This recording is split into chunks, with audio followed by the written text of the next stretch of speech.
Hey friends, I missed you last week.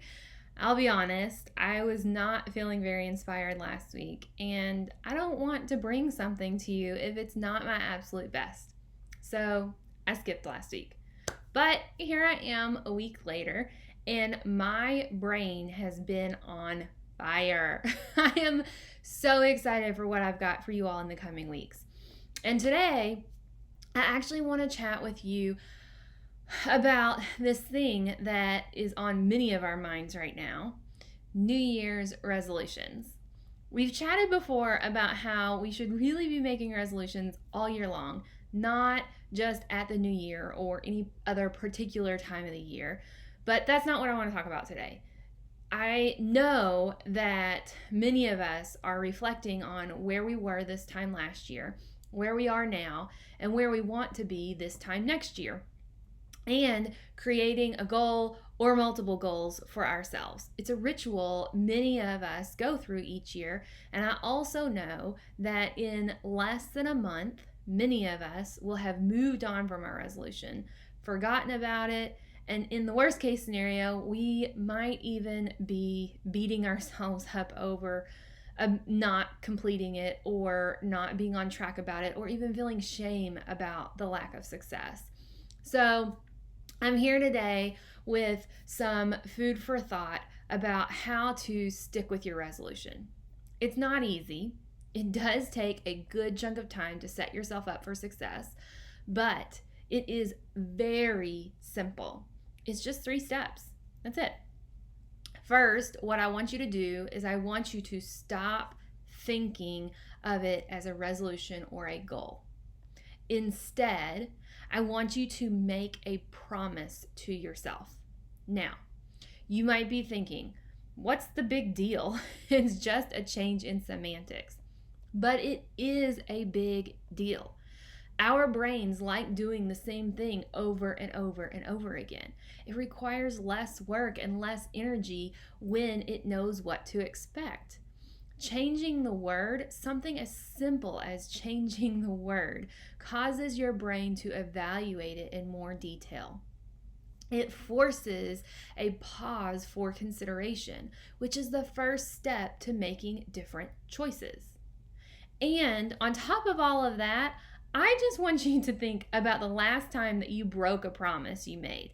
I am positive that every one of us has missed a goal because it was too lofty, or we weren't willing to do the actual work that was needed to get there.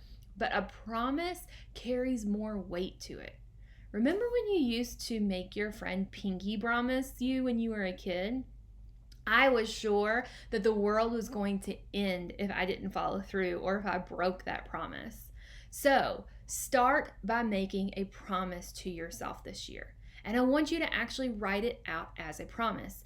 Instead of saying, my New Year's resolution is fill in the blank, I want you to say, I promise myself I will fill in the blank.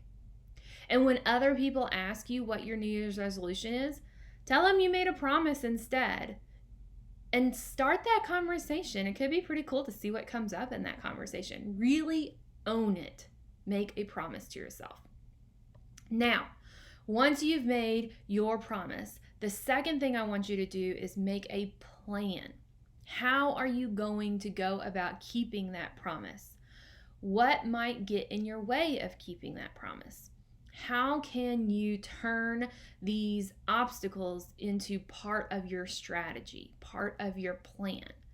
When goals or resolutions are set, they are often vague and ambiguous, and we want to lose weight. We want to take better care of ourselves. We want to spend time with our family. We want to be less stressed about work. But what is any of that actually? What does it actually look like in our daily lives? This is where the plan comes into place. This second step is taking your promise and making it into tangible items, tangible, actionable things that you know that you've done them or not. It's about being able to put these tangible representations of your promise on a list with a box next to it that can be checked off. That means that you know very clearly when that box can be checked or not. You either did it or you didn't. There's no maybe or kind of or halfway. The box gets checked or it doesn't. Your plan is clear, and as long as you follow it, it is inevitable that you will fulfill your promise to yourself. Now, the last step is to actually put these tangible things in your schedule. Schedule them out. Put them on your calendar. If you want to spend more time with your family, block off that time in your calendar every day or every week or however often you want to promise yourself. And choose what you will do with your family during that time.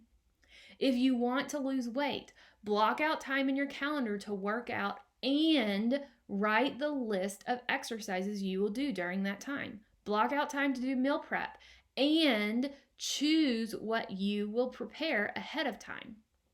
If you want to be less stressed at work, choose time in your day to close your office door for 5 minutes of uninterrupted time. Set an alarm every 2 hours or however often works for you to remind yourself to take a deep breath. Actually write it into your calendar to smile. This may seem silly, but this third step is the most crucial part to following through. And I don't want you to plan the entire year. Planning at least a month out is all you need to do. And then when that month comes to a close, you plan the next month. And then as you get better, you can plan longer periods of time. But you need to have that plan and you need to get it in your calendar.